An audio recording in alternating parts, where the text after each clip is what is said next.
What's up, everyone? Welcome back to One Strange Adventure, and welcome to the next video. And today we are in Colorado. We're getting high in Colorado. Yep, you saw the title, you saw the thumbnail.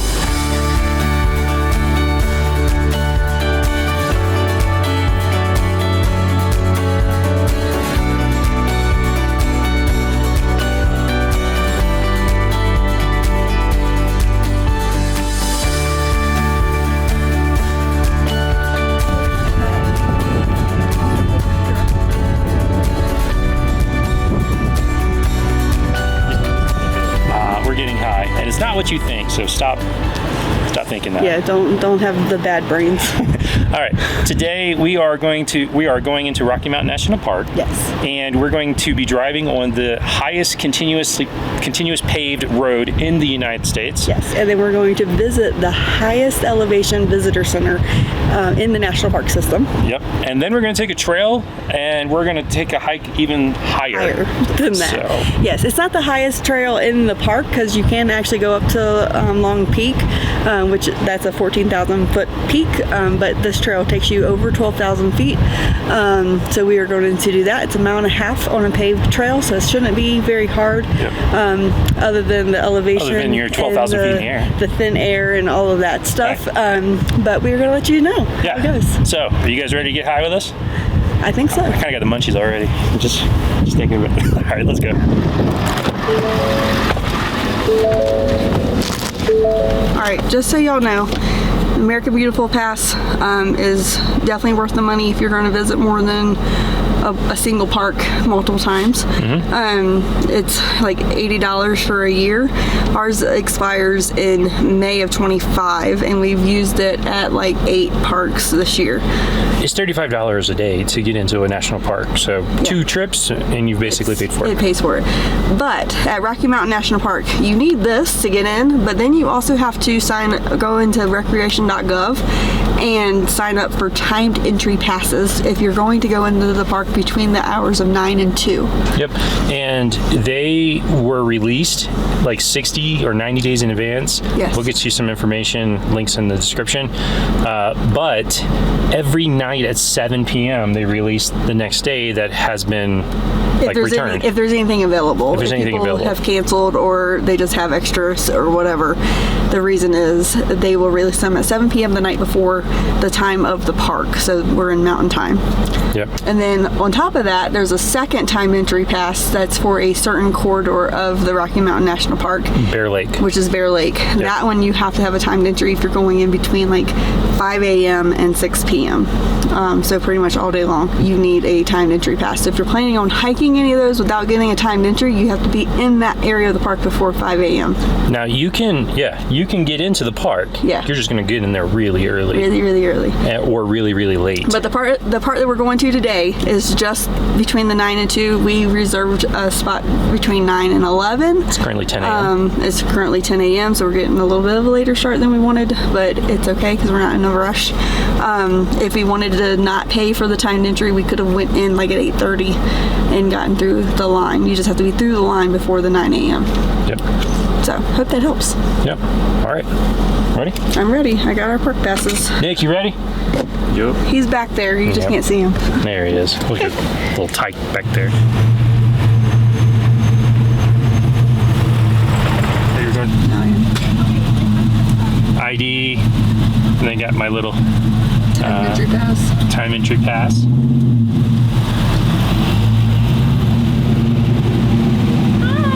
Hi there. Okay with that. Let's see that one. Good, I got a chance to circle more.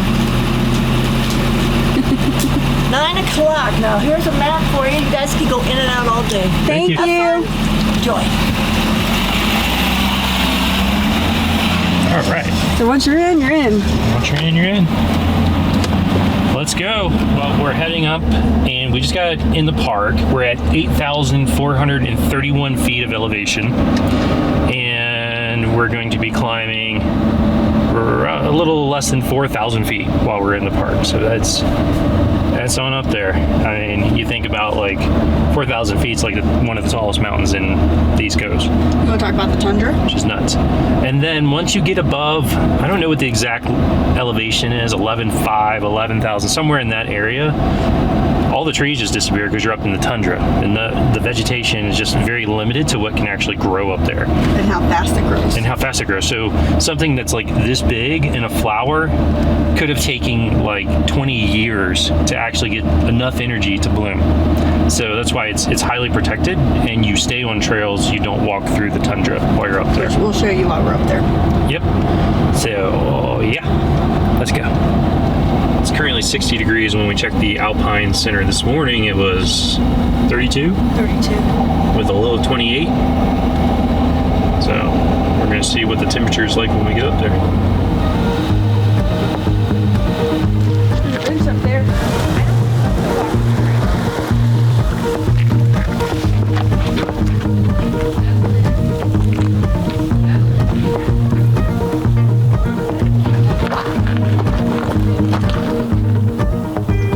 Hey there. What you doing? Hey!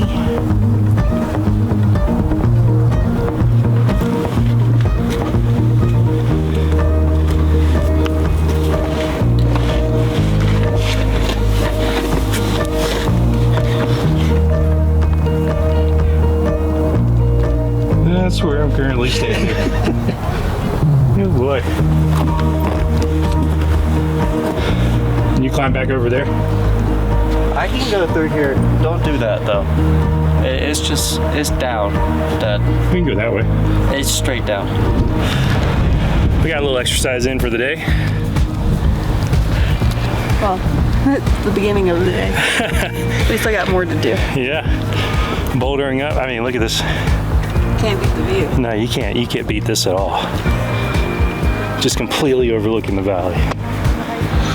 So cool. Valleys. Valleys, yeah. Valleys and mountain peaks. Absolutely amazing. We got to get going.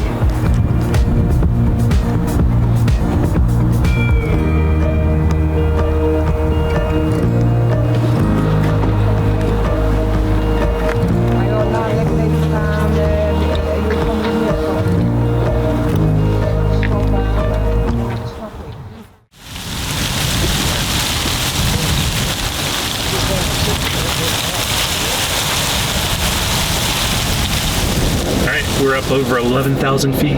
Look at it. There's snow. We got snow. We've got very scarce amount of trees. It's pretty cool. So there's trees down there. But all those little tiny green dots are the little tiny trees.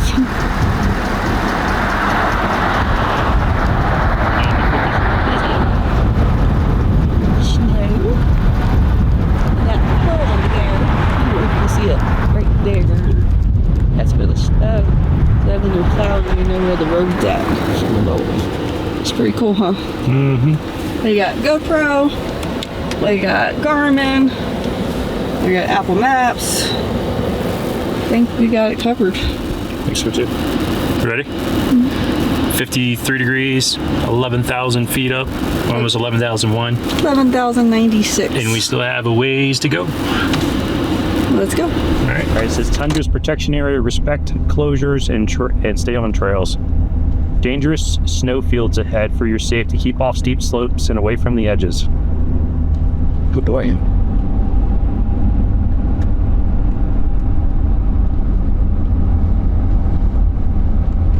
The Tundra is such a cool landscape that we haven't experienced before.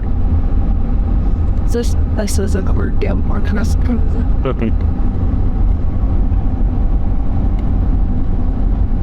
Boy, it gets windy and cold up here. 49 now. And the weather can change on you very quickly, as from what we're told. Yeah, the mountains actually create their own clouds.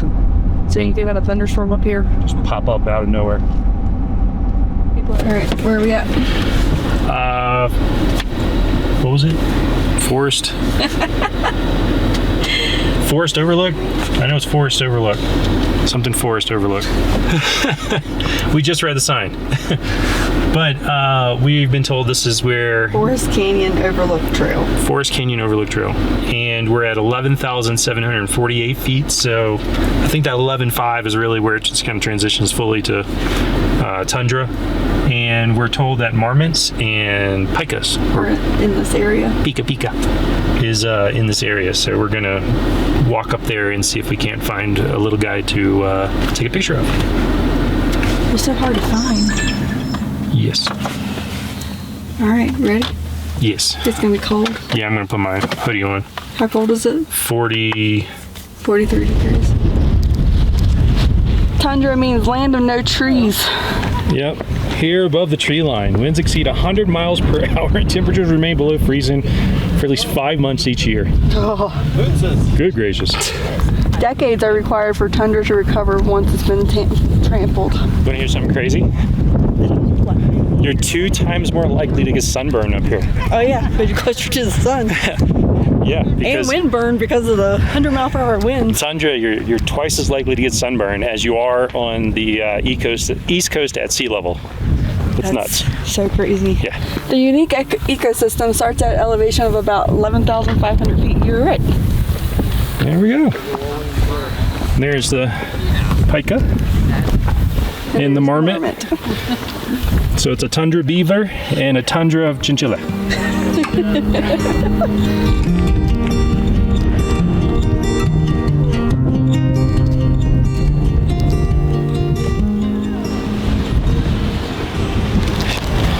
I gotta make sure you bring some ear covering. Oh my gosh. Man, the ears are crisp up here. With all the wind. No pika, no marmots. Heard squeaks. That's all we heard. It's a bunch of squeaks. Might be too windy for them to come out. Yeah. We got one more place we're gonna try, and then we're gonna go to the visitor center.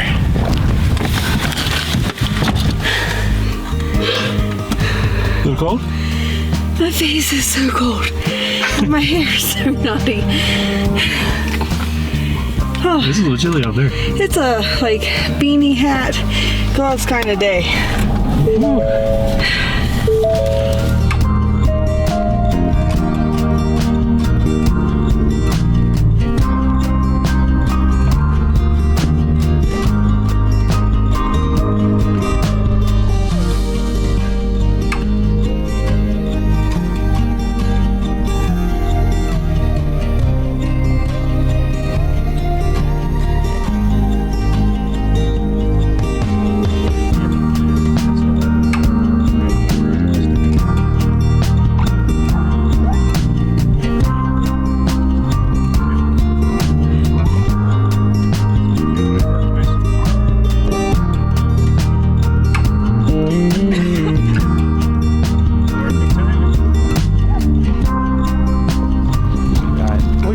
Good job.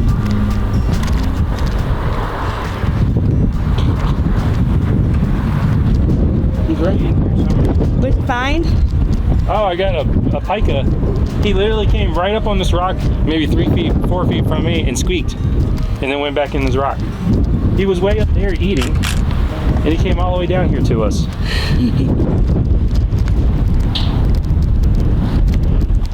And my silliness. Yeah. But this might help the wind. Little Cindy Lou Who. He's in it. All right. It's really cold. It's windy, and we decided we're gonna hike up this mountain right here. And we're already at elevation, so you know we're gonna be out of breath. So don't judge us. Yes, please don't judge us. But Definitely not. I think we go up to 11 or 12,200, something like that up here. Yeah. We're gonna try. We're gonna take our time though. Hope we can see another pika. Yeah, watch out for pika. Oh. This is Pika land. For those that don't know what a pika is, Pikachu. Pikachu Pokemon. I hear squeak. You do mess up the tundra. You see this is uphill. So you're getting your elevation is 12,050 feet. You go up 260. So you're at 12,310 when you're done? In a half a mile. Yeah. Wow. It's absolutely nuts. Insanely harsh conditions up here. You're only above freezing a couple months of the year. In fact, it's supposed to snow up here on Saturday and Sunday. Can't really see, but the visitor center is like right there.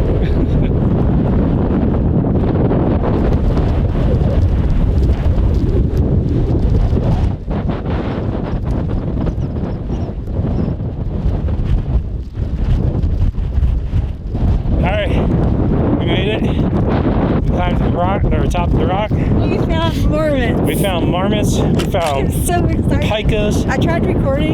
You can't see them in the video, so you'll have to just settle for the photos. Probably can't hear a word we're saying with the wind.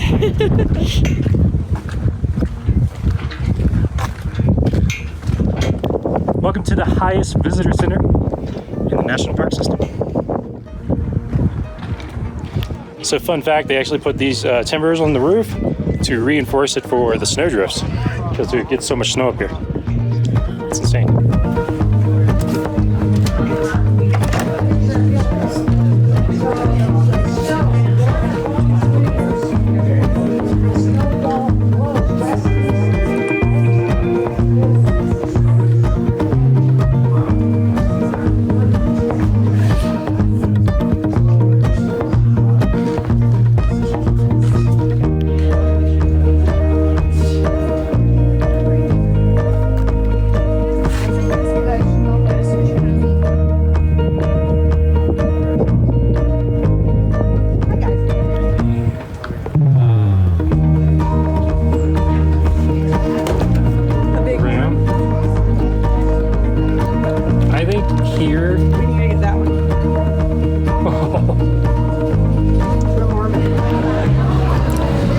So that was the Alpine Visitor Center. Yes.